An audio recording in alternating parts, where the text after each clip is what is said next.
Hello and welcome to our viewers on ASI News broadcast, bringing you the latest top news for today. CBO Director, up to Congress to decide on dynamic scoring.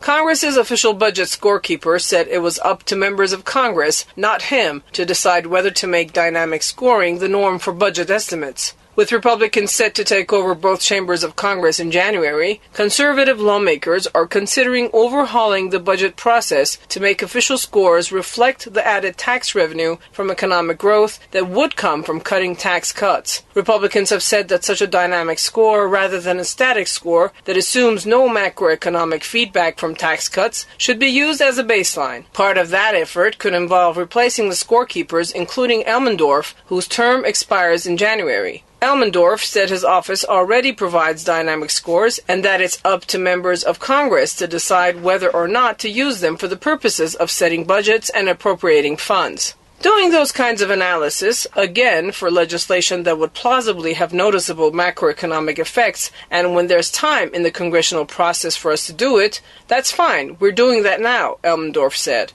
As examples, he pointed to recent analysis of Representative Paul Ryan's proposed budget, last year's Senate bill on immigration reform, and outgoing Ways and Means Chairman Dave Camps's tax reform proposal.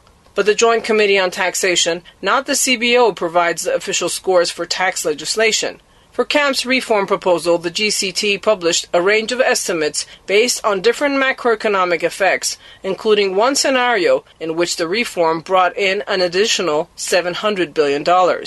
Incoming House Budget Committee Chairman Tom Price told reporters Friday that it was an ongoing discussion whether to change the rules governing the JCT and CBO and whether to replace the directors of the two offices. Price said it was imperative to change the budget process, partly to accentuate dynamic scoring. He has authored a bill to accomplish that goal, but said Friday that the GOP majority may opt to simply change internal House rules, which would not require a vote or Democratic input. There are ways to address it in the rules. Whether or not that's what we'll do is an open question, Price said.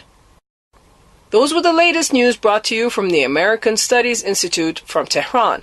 You can also check our website at www.asipress.us. Thanks for watching.